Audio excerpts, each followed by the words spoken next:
दोस्तों, मैं योगेश कुमार यदुवंशी गुलाम वंश का दूसरा पार्ट में लेके आया हूँ। पिछले पार्ट में मैंने आपको बताया हुआ था कि कैथल में रजिया सुल्तान और अल्तुनिया की हत्या हो जाती है और गद्दी को कौन हड़प लेता है? मुइजुद्दीन बहरमशाह हड़प लेता है। जानकारी के लिए बता दूं, ये नाम मात्र का सुल्तान था। इसकी जो पूरी सत्ता थी ना, वो चालीसा के हाथ में थी। इसने एक्चुअली क्या हुआ था, वहां पर शासन में अपनी पकड़ बनाने के लिए एक नया पद लेके आया, नायाब मुमलकत। लेकिन जब देखा कि वो बंदा षड्यंत्र कर रहा है, इस पर एतकीन को बिठाला था। जब बंदा षड्यंत्र कर रहा था तो इसकी हत्या करवा दी। उसके बाद यह पद किसको मिला?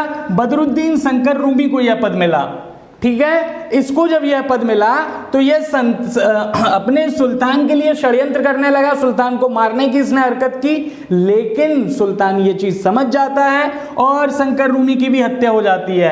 अतः क्या हो जाता है कि अमीरों में एक भावना आ जाती है कि कल को हमारी बारी आएगी, तो सुल्तान को हटाने का प्रयास करते हैं ये लोग। 1241 में लाहौर पर मंगोलों का आक्रमण हो जाता है और 13 मई 1242 को इसकी हत्या कर दी जाती है। अगले शासक की बात करें हम तो अलाउद्दीन मसूद शाह, जो कि रुकनुद्दीन का पुत्र है। इसके समय पर नायाब के पद पर कुतुब हसन था और अबू बकर को वजीर बना दिया गया था। इसकी जो वास्तविक सत्ता थी वो महजुबुद्दीन के हाथों में थी।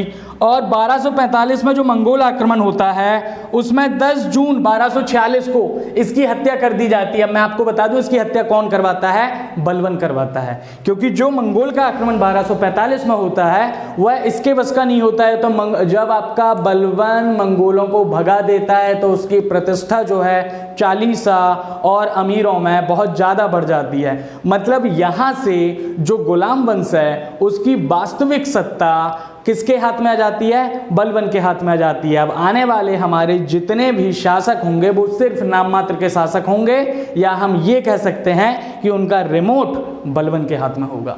अब आता है नसीरुद्दीन महमूद। इसका जो शासनकाल रहा है वो 46 से 66 तक का रहा है। इसके काल में एक खास बात हुई थी कि इसकी जो माँ थी जिसका नाम था इसकी जो माँ थी मलिकाए जहां, उससे कुतुब खान ने विवाह किया।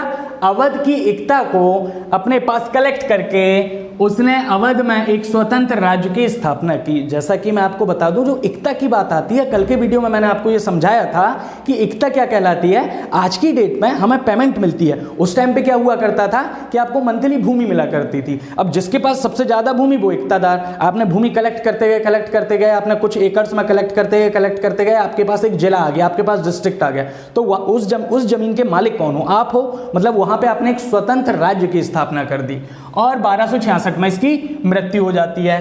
अब हम बात करते हैं टर्निंग पॉइंट की। किसके टर्निंग पॉइंट की? जो गुलाम वंश था उसके टर्निंग पॉइंट की। क्योंकि हम इसको आखिरी शमसी शासक भी कह सकते हैं। इसको क्या कह सकते हैं? आखिरी शमसी शासक। बेसिकली क्या है, हमें पढ़ाया जाता है कि गुलाम वंश के बाद खिलजी वंश के बाद तुगलक के बाद सैयद के बाद लोदी वंश। यार दोस्तों, मैं आपको बता दूं, गुलाम वंश अपने आप में 3 वंशों में बटा हुआ था। कैसे? कुतुबुद्दीन ऐबक ने कुतुबी वंश की स्थापना की थी, शमशुद्दीन इल्तुतमिश ने शमसी वंश की स्थापना की थी, जो यहाँ पे नसीरुद्दीन महमूद पे आके खत्म हो जाता है। अब बात करते हैं हम बलबन की। बलबन ने अपने एक नए वंश बलबनी वंश की स्थापना की थी। तो पहले हम जान लें बलबन था कौन। बलबन का वास्तविक नाम है बहाउद्दीन, जो कि इलवरी तुर्क था। आपको बता दूं, यह एक संपन्न परिवार से बिलोंग करता था।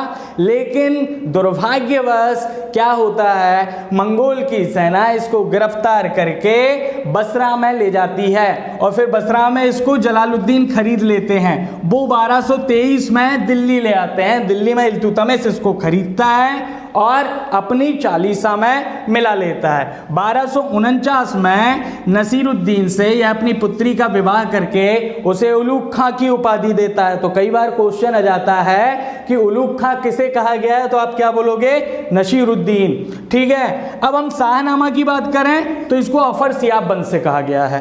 और गढ़ मुक्तेश्वर की बात करें, गढ़ मुक्तेश्वर के जो अभिलेख हैं उसमें इसको खलीफा का सहायक कहा गया है। अब आपको बता दें, दैवी राजत्व सिद्धांत लेके लेके आया था, नियाबत खुदाई, जिल्ले लाही खुद को कहलवाता था। जो अपन लोग वर्ड सुनते ना जिल्ले लाही, वो खुद को कहलवाता था ये। और नौरोज सजदा पाबोस लेके आया। नौरोजा क्या कहलाता है आपको मालूम है? जैसे हमारे यहाँ व्रत होता है वैसे मोहम्मदन में क्या होता है? रोजा होता है। 9 दिन का जो रोजा होता है उसे नौरोज कहा गया। सजदा पाबोस, सजदा हम जानते हैं जो हम झुक के वो करते हैं, सलाम करते हैं, वो सजदा कहलाता है। जो आप हाथ चूमते हो उसको क्या कहेंगे? पाबोस कहेंगे। इसका जो वित्त विभाग था और सैन्य विभाग था वो अलग अलग था। ये बहुत अच्छा कदम इसने उठाया था। इसके बाद इसको फॉलो करने वाला अगर कोई था तो अलाउद्दीन खिलजी था। इसने मंगोलों के लिए एक तत्पर सेना पहले से रख रखी थी कि अगर मंगोल आक्रमण करते हैं तो उनके लिए मैं सेना रखूंगा, जिसका काम केवल मंगोल के लिए था। ये सेना अलग थी। इसके यहाँ पे गुप्तचर को वरीद कहा जाता था और इसके दरबारी में अमीर खुसरो और अमीर हसन थे।